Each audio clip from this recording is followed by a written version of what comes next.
Good evening, everyone. My name is Ella Marchenko, and I'm the president of the Aurora Philosophy Institute. This evening, we welcome API associate Tom Muench as our speaker. Tom is well known to most of us living in the Aurora, Oak Ridges, Richmond Hill area, and he is a former town councilor in Richmond Hill. He's speaking tonight on the rather appropriate topic of governance and local government in Ontario. Over to you, Tom. Welcome, everybody. It should be quite fun. As John and Ella were saying, today's topic was the governance, or is the governance and local government in Ontario. I'd like to start by obviously thanking Ella and John for putting this together, and Bernadette for being at the library. A lot of people don't realize how great it is to be part of the library. I was on the library board in Richmond Hill, and I was part of Aurora, but it's really great that they're doing this. And I'd like to thank all of you for talking about psychology and how it works with, with governance and where we're going to go. A little bit about myself. As was previously mentioned, I'll try not to bore you in this presentation. I'm going to give you an overview, really quite exciting, let me assure you of that. Not only for tonight, but for days to come and months to come. The next 40 minutes or so, I'm going to be giving you a context. I'm willing to bet you all of you are going to learn something new today, regardless of your political or education or convocation. I have been an advocate for public policy for many, many years in various, in Canada, United States, and Germany, and got involved as a political representative by accident, actually, by being an advocate. I'm the guy in Canada who fought to save door-to-door mail delivery. On December the 11th, 2013, Canada Post announced they're going to stop mail delivery to people's homes, and I asked why, and I was a business owner who did a business called Wortman Cookies at that time, as well as an oil company. And I asked, why? Why are they making this change? And I kept hitting the business groups, and they asked me to go on to the media. They said, business people are looking at it. I got on CBC, and on a dare, they said, will you put your name forward? I did, and I got elected. And the day after the election, I sold the shares of my oil company, and then 3 years later, I sold my shares in Wortman Cookies. So when you go to the grocery store and you see a Wortman cookie, you might get a little bit of a laugh. The only non-sugar added cookie and wafers, and they have Christmas cookies coming out next week. I'm no longer affiliated with the company, but I can assure you they're great. Today's presentation will likely surprise you. I've got lots of little surprises. There's going to be a bit of a change in our slide presentation because we're not interactive. I'm going to be asking questions at the end that are rhetorical, and everyone's going to be able to have food for thought, and hopefully we'll have a discussion about that. It will be international, Canadian, with for sure a local flair. I was born and raised in Toronto, or in North York at Finch and Yonge. I went to school in the United States to study tennis. I actually have a tennis engineering degree. They call it that. It's not an engineering degree per se, but it's a technology-based of tennis. So in the 1980s, when somebody, or today, many of you would say, what are we doing with earned run average, or what are we doing with goals against average? And when we look at those various stats, in the old days, when someone would give a stats to a player, they'd say, I know it all. And I'm one of those people that you see those coaches behind the bench have those clipboards, and I'm one of those coaches that have clipboards and studied the game and have taught 4 top 1 players for more than 18 months in my lifetime, traveling on the tour with them. As a Canadian, I always say I'm a Canadian with no talent. There was. So I was involved in the business sector, came back to Canada in 1991. Got involved in management of 2 Fortune 100 companies, those being Thermo Fisher, Stanley, Tool and Door.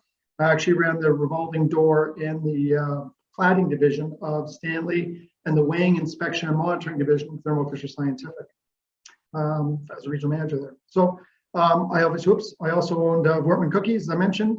Oops, I went a little bit ahead of you here, guys. And those of you that are old enough may have heard of laminate. I hope you'll remember the term arborite. In 1993, the factory blew up in Concord, Ontario, And I'm the person who went to Switzerland to encourage him during Bob Rae days, situation of this topic. When Bob Rae was Premier of this province, and our factory blew up. We had 2 factories, one in Concord, the other in Montreal or LaSalle. And I went to Switzerland to try to get them to reinvest for this hemisphere a factory in Ontario, when a lot of people were saying we're in a recession, we should leave. And through the assistance of Bob Rae, we got to rebuild that factory, and we created laminate flooring. And many people under the age of 35 will never know when I say laminate, say, oh yeah, laminate flooring. Well, 20 years ago, laminate was used for countertops. Next time you go to a variety store, you see that worn out green countertop, you might get a little bit of a chuckle. Anyway, so I'm going to go back into Canada. I'm going to start the presentation without further ado. And you'll notice I put there, does anybody know when Canada started? And a lot of you will say, of course I know, Canada started in 1867. Well, you know what? I'm going to give you a little bit of a history. In fact, Canada did not start in 1867. The Dominion of Canada did form. And in about 100 years earlier, in 1774, the British and the French were leaving settlers, and the British would dump off people at the higher part of the St. Lawrence. I'm going to call that Fort York or Upper Canada, or the higher part of St. Lawrence. And the French would drop off people in Montreal. I'm going to call that the lower part of St. Lawrence, or Lower Canada. Some might call it New France. And what happened is in 1774, almost 100 years earlier than the Dominion of 1867, the British went down to the French and said, hey, you know what, guys, the British and the French aren't coming, the supply ships aren't coming, and battling so much, what's going on? So let's agree to trade guns and furs. And you guys in Lower Canada or New France can speak your own language, culture, and laws. Now, if the Americans attack you, we'll help you. If the Americans attack us, you help us. And it's known as the Quebec Act of 1774. And then roughly 20 years later, in 1793, Benedict Arnold came up to through Buffalo and up through the Niagara Escarpment, and Laura Seacourt and others came into Fort York or Upper Canada and said, the Americans are coming. Oh my God, the Americans are coming. And they shot down to Lower Canada, and the Upper Canada, Lower Canada met in North Bay, and they marched down a street called Yonge Street. They kept coming south and south, and they met at Steeles and Yonge, the Confederation of Benedict Arnold at Yonge and Steeles. A shot was fired, nobody knows by who. And Benedict Arnold retreated, went back to the United States, and that was in 1793. In the War of 1812 or thereabouts, the American Revolution took place, where if you had a gun and you could protect your land, you got to keep it, but they never came north of the 49th parallel because of that one shot. And the American evolution and their right to bear arms never came into Canada. And then some 50 years later, after that 1812, 1867 was formed the Dominion of Canada. And that Dominion of Canada was held by 4 basic provinces: Ontario, Quebec, New Brunswick, and Nova Scotia. And what took place is they said, you know what, we're going to have language laws. We're going to fall on what is Canada. Well, Canada stands for peace, order, and good government. We have different respectful in governance jurisdiction. And those governance jurisdiction means that the provincial governments and our federation of government formed an alliance. And we are the only country in the industrialized world that evolved through evolution. We've never had a war here because of that one gunshot of 1793.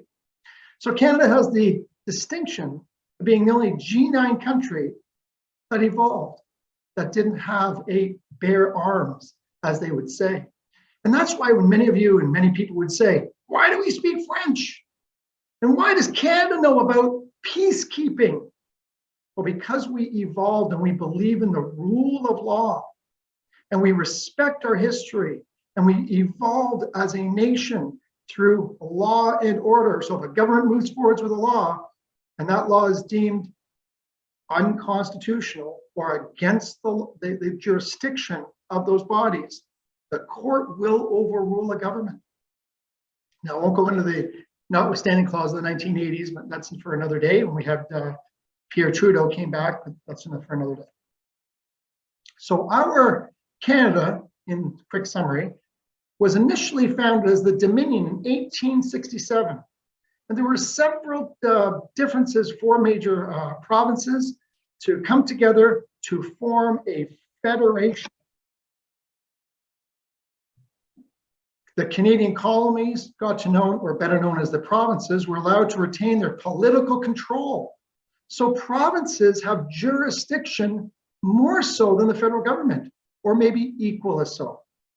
And that pertains to local matters because now we have a national government with a relationship with provincial counterparts to form more complicated exterior or national issues, whereas the local or regional or provincial have their jurisdiction.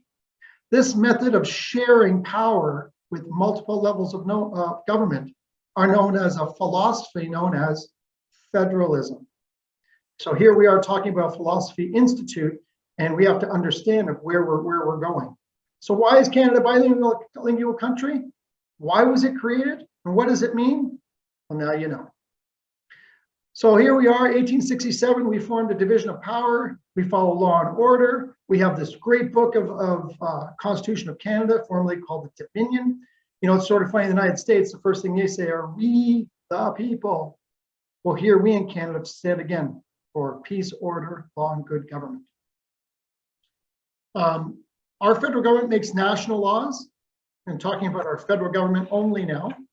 They're defining what our federal government is, what our provincial government, what our other governments are. There are three fundamental governments in Canada. Those stand for federal, provincial, and local, also known as municipal.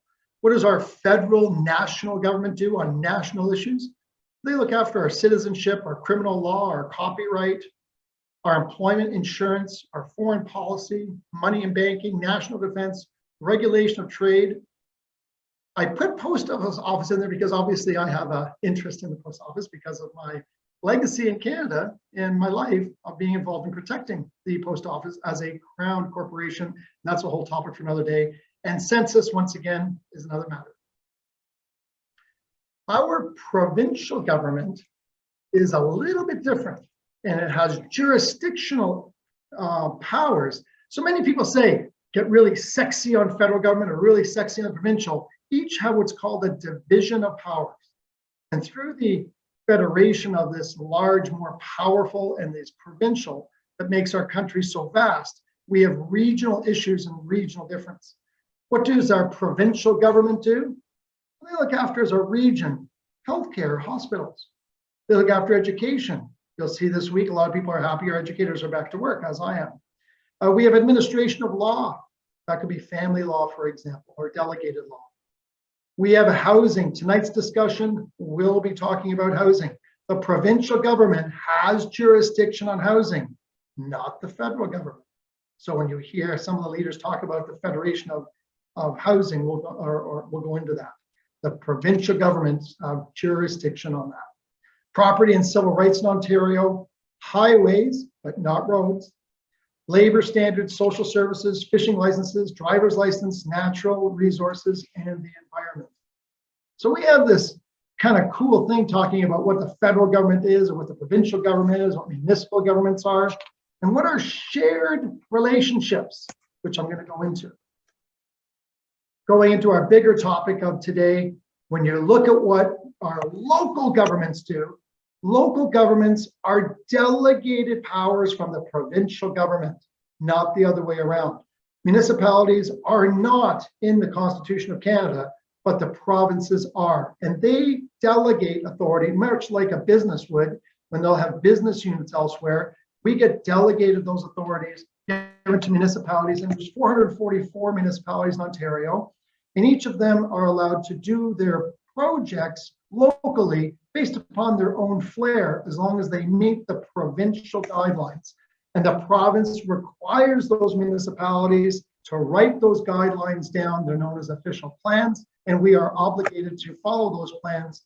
Although, little footnote, we are in a housing crisis. We're in a arguably health crisis with COVID. If I had told some of you maybe 3-4 years ago, we were going to shut down the economy, make people have masks, change the way we do life and how life is going to be lived, and you would have thought I was nuts. But we're in an equal housing crisis right now. Canada has less housing per capita than anywhere else in the Western world. Say that again. Canada has less homes and less jobs per capita than anywhere else in the Western world, which is why many, many provinces are saying we're in a crisis. Just to give you guys a number, there's 17.5 million people in the population of Ontario, representing 3% of the population of North America. Yet 30% of the least affordable or most expensive places to live are in Ontario. So it's a big challenge there. But municipalities look after our delegated authority of housing, community planning, infrastructure, water, police, fire, and ambulatory services, transit, public health, municipal taxation, senior housing, storm sewers, which is a big topic, snow and garbage, recycling, long-term care, user fees, municipal bylaws, municipal courts. Isn't that interesting? We have provincial courts, and in the late 2018, the province said we can't afford to create new courts, so they allowed municipalities to form their own court for their own bylaws. So municipalities manufacture laws or create laws. They assemble those laws through their bylaw officers, and they actually have courts to do as well. Isn't that funny? We have municipalities have parks and rec, animal control, economic development, library services, that's who's hosting us tonight, social services, property assessment, childcare, arts and culture. So what is the role of local government in Canada? Well, government provides significant economic and cultural direction. Let me go back there. I don't know if I put that here. You'll notice number 18 on this previous slide, we have economic development. Many of you will think that that's a federal provincial matter, actually delegated to municipalities. That's, I didn't know that. So what is the role of government and local government in Canada? Well, they provide significant economic and cultural direction, both budget and related acts. So I guess I ask a question here, and you're going to find I'm going to give lots of rhetorical questions. Do all of us want economic prosperity, success, freedom? Do we? Some of us don't realize we don't. For example, it takes this is a very expensive part of the world to live in here in Ontario. Gas is expensive, housing is expensive, food's expensive, although less than Florida. It takes 2.1 to 2.3 people per household to maintain economic growth. We have less birth rate currently. It's roughly around 1.6 per household. So our federal government in recent weeks have raised immigration to the highest levels to 500,000 people. Last year, there were 401,000 people coming to Canada. 20,000 people a month are coming to the Greater Toronto Area. This year, it's scheduled to have 411,000. So what is government? Who decides what the vision of our community is going to be? Is government accountable? Should we spend? And if we spend, what do we spend and how do we spend? Should government be focused on primary tasks, or should we focus on an ideological based? We're in a psychology institute or group right now, and it's really interesting. You hear things like, what is the political spectrum? What is left versus right? If I ask somebody in Texas what a left versus right is, or I ask somebody in Ukraine what left versus right is, if I ask somebody in Aurora or Newmarket or Toronto, I wonder what that answer will be. I wonder what people here at our association here will say, what is left versus right? Whoops, I'm sorry. I was fast. Sorry. So I'm going to talk about taxes and our history of taxes in Canada. When we look at our taxes, can anybody, and I'm going to just take it off the screen for a moment. Can anybody name, I was going to do this, but I'm not allowed to go in and out of Zoom here because of the way we're doing it, so that's my fault. Sorry, guys and gals. So can anybody name some different types of taxes? I'm going to let you think about that. I hope you can think about what type of taxes, and if you want, I'm going to list some of them. You know, it's sort of funny, the personal income taxes and corporate taxes initially began in 1917. 1917 was when income taxes and corporate taxes came in. And you'll notice here, I put on my slide, 1941. My second slide was this 41, 1941. Why? Because there was an agreement made by the provinces to give back taxing powers. So the provinces agreed to give the federation income tax exclusivity. It wasn't constitutionally powerful, but it's something they agreed to afterwards. Many people will assume the federation is this big body and they delegate all these powers. They kind of do with regards to money. So they say, hey, Mr. Province, I'll give you money if you do the following on a national program, like universal healthcare, for example. But it wasn't always like that. It was only because the provinces picked up, which is why they have what's called the first ministers or premiers conferences with the prime minister. So different types of taxes include, in no particular order, export taxes, custom taxes. What are excise taxes? Tobacco and gas. Recently, there was I didn't put in here, a carbon tax. That's a form of excise, I guess. And you'll see that the provincial government reduced taxes on gas, and immediately you saw the price in the pump drop.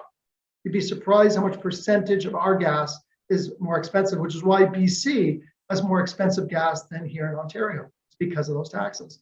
There's a gas tax, there's a customs duties and tariffs tax, property taxes, development taxes, storm taxes. We have a rain tax. When it rains, you're paying a tax if you own a home. We have a park tax. For you to have right to a proximity to a park, there's a tax, but you didn't know that. There are user fees. There's employment, also known as an EI or employment insurance, Canada pension plan tax. There's a health tax, licensing taxes. This time you guys, Doug Ford gave some money back recently because we weren't using the roads. And there's a social security. There's also known as a GST. A GST is a hated tax. Hated tax. Do you guys remember that? Gals, I guess. Anybody know when the GST was formed? Anybody want to guess in your mind? I'm going to bring it back. It was actually in 1991. Was the GST a new tax or did it replace a tax? You guys, I'm going to let you think about that. Did the GST replace a tax or was it a new tax? Well, the answer is it replaced a tax. And it replaced it a manufacturing sales tax. Why is this important? Because today it's a big discussion. Because we have taxes on people that manufacture today called development tax and a park tax. And some of those businesses are saying, why am I being taxed for manufacturing? And the people who are receiving the services don't realize that others are actually paying that. So when you guys get access to a park or there's a new investment in a park, or if you see a new community center, that is not paid for by your taxes, believe it or not. So what is government to you? What is the role of government? What should the psychology of government be? Let's go through that again. Let's ponder. What is government? What is a government in the United States? What is a government in China? What is a government in Australia? Here in Canada, we're part of the Westminster model, based out of the UK, because the UK trumped over French. And when the Upper Canada, Lower Canada formed, and we followed the British monarchy and the British North American system, we follow this Commonwealth Westminster model. So we follow a British common model of our governance. And that's how we deal with the higher chamber, the Senate and the Legislative Assembly being the House of Commons. And that goes the same thing with the local chambers. What is the role, though, of government beyond its people, as you see in the screen of the picture? What are these people sitting around doing? And who decides? And how open and transparent are they? And how consistent are they going to be? And you know, do we provide economic guidance on budgets? Well, what is the definition of a budget? I put there for questions that I want to come back to during our conversation. The four big questions are, who in Ontario today pays for new sewers? Who pays for new sidewalks and roads, new community centers, and new libraries? You guys all just think about that for a moment. Who pays for new sewers, new sidewalks and roads, new community centers, and new libraries. I can't do a rhetorical because of Zoom, but we're going to come back to that. So the four things I'm going to ask you all, what is that going to be? And when you see buildings like that are coming up here, you say, oh my God, look at those buildings. Oh my God. Well, the theory in Ontario, I'm going to come back here, is who pays for new sewers, new sidewalks and roads, new community centers, new libraries? I'd be willing to bet you many of you said taxpayers. But the truth is, no. And because many people think that taxpayers or property taxpayers or governments pay for that, governments don't create money. Governments receive funds, they distribute funds. Well, where do they receive these money from? They receive it from new home buyers. Many people call the developer. The developer doesn't pay. It's a cost doing business. They pass that cost onto the new home buyer. And as we in Ontario have the most expensive homes, people are saying, I can't afford it. So what the provincial government are doing on October 25th, the day after the last municipal election, they said, you know what? If you, Mr. Business, Mr. Builder, if you decide to build and you are building with a housing concept in mind that are going to make it affordable for homes and affordable for families, then you do not have to pay a development charge tax. You don't have to pay a parkland tax. And municipalities are now who people are saying they don't want growth, they don't want development. If people want new roads, they want new community centers, new fire stations, new sewers, new libraries, then the tax base are going to pay for it.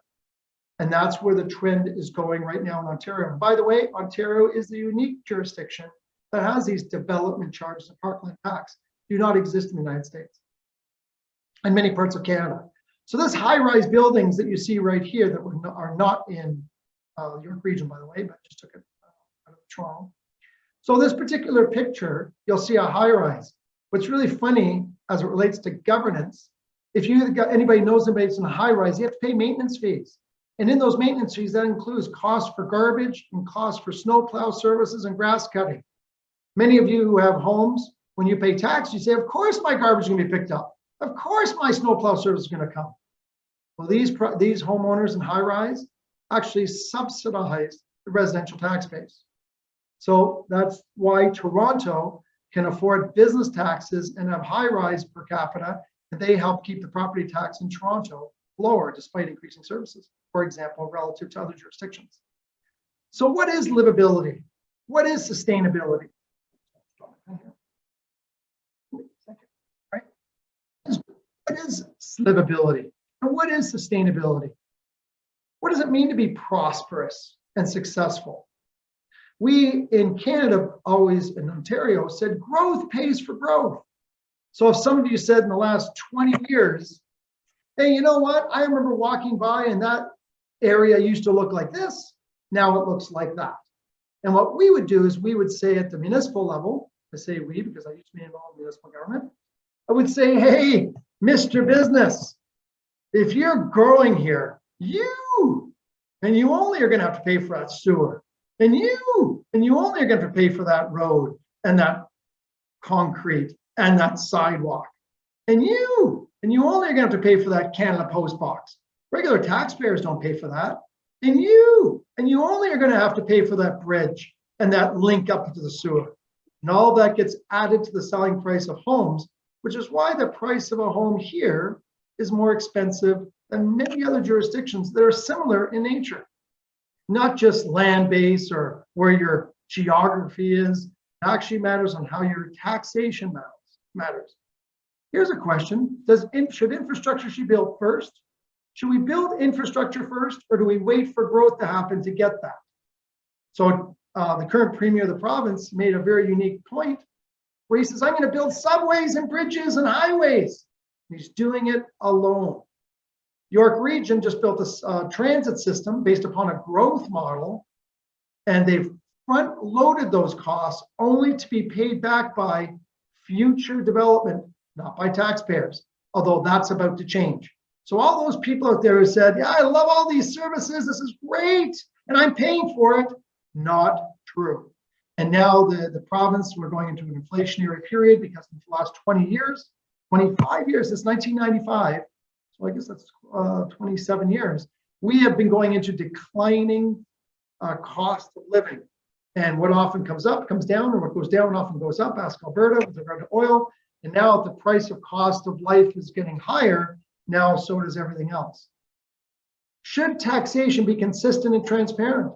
I bet you none of you knew that there was a parkland tax, or not. I bet you some of you did not know there was a parkland tax. And some of you did not know that there's a development tax, or how the GST was new relative to a manufacturer sales tax, which was 13.5%. Should governments be innovative in terms of providing for its residents, like libraries, or should simply just follow the process? As things happen, they move at that point. It's an open-ended question, and it's philosophical. If you remember a few slides earlier, I said, what is this political spectrum, left versus right? Left being, generally speaking, on the far left would be socialist, on the far right would be fascist. Okay? So here we go. My next slide is, do budgets balance themselves? Has anybody ever heard that? Budgets just balance themselves. There's a well-known politician, the leader of our country, our prime minister said, budgets just balance themselves. And I'm going to tell you, folks, after 7 years of being in municipal government, I lost in the election on October 24th because I supported growth and I supported prosperity where many people said no. And I lost because of it. Sort of funny. There were ads, which I'll gladly share with any of you, who said, oh my God, this guy reduced taxes. Shame on him. We like high taxes and higher taxes. They said, oh my God, this guy wants open and transparent government. He doesn't want to see fraud and online voting. We like fraud. Don't vote for this guy. Truth, I can show you the ads. For me, it was comical. I didn't fight back. But it was an aha moment. Because when they say budgets budget themselves, the culture of government is, it doesn't matter what it costs. The ratepayers are going to pay. Because they don't create money, they distribute money. And to give you guys a number, nonpartisan, between 2020 and 2022, there were 400,000 jobs created in the Canadian economy. Of those 400,000 jobs that are created in the Canadian economy between 2020 and 2022, 355,000 of them were public sector. 45,000 private sector people are paying for 355,000 of it. Is that sustainable? I don't know. Some people say we don't pay enough tax. I want more. We like it. We like having unaffordability in our market. And today, for the first time in Canadian history, despite having the highest immigration coming into Canada and in Ontario at 20,000 people a month, 20,000 people a month are migrating to the greater Toronto Hamilton area. But 20,500 are leaving to the East Coast and Alberta. And you'll hear ads in the news, and you'll hear others. And nurses and PSWs and others are saying, hey, you know what? We can't afford to do business here. And businesses are divesting. And what's happening is, as we're now heading into an inflationary period and we have debts and budgets, what are we going to do? Are we going to continue with a high structural area? Canada's 155 years old since our Dominion of 1867. What are we going to do? Who is government? Are they about the people? Is it a body? Is it about an emperor? Is it about having a dictatorship? Is it about where it's going to go? So I'm going to say, should local government have a budget? Should it manage that budget? I say local, that can be regional or national. Should we stick to a budget? Should there be resolve? Should there be accountability? Does anybody really know where those budgets come from? When I mentioned the taxes a while back here, and I look at those export taxes, custom taxes, excise taxes, gas taxes, GST, stormwater park, people say there's one taxpayer. Nonsense. There's not one taxpayer. For example, the business community, when they pay the park tax and nobody else pays that tax, they're just a ratepayer. When the person has employment insurance, not everybody pays that rate. Should we pay for cash or should we work on this model? And when somebody says, hey, I'll let you do that job for cash, do we rise up to say that's against our standard? Question. So I come back on my conclusion here. Who pays for new sewers, new sidewalks, roads, and community centers and libraries? Who pays for growth? And in summary, I want to thank you all for doing this today. I'm hoping we can have a dialogue thereafter. Canada stands for peace, order, and good government. Governments follow a process. So for example, if I say to some of you, I'll meet you at the Blue Jay game, here's some tickets, I'll meet you there. And on the 7th inning, I arrive. You guys say, what took you so long? When did you leave? As soon as I said. Well, what do you mean? It's the 7th inning, you missed the game. Well, I followed our process. What process did you follow? Well, that's the process stated. I took the 404 down to the 401 in my car. I went east on the 401 to Highway 48 or Markham Road. I went south to Kingston Road, taking Kingston Road across to the Skydome. People said, why'd you do that? Why didn't you just come down to the DDP? Or why didn't you take transit? Or why didn't you go down Yonge Street? I followed our process. Doesn't matter if it's innovative, that's the way that life follows in government. And if you challenge that process, I'm sorry, we follow the process. If we don't follow the process, it becomes a court challenge because Canada stands for law and order, peace and good government. Canada has 3 jurisdictions, federal, provincial, municipal.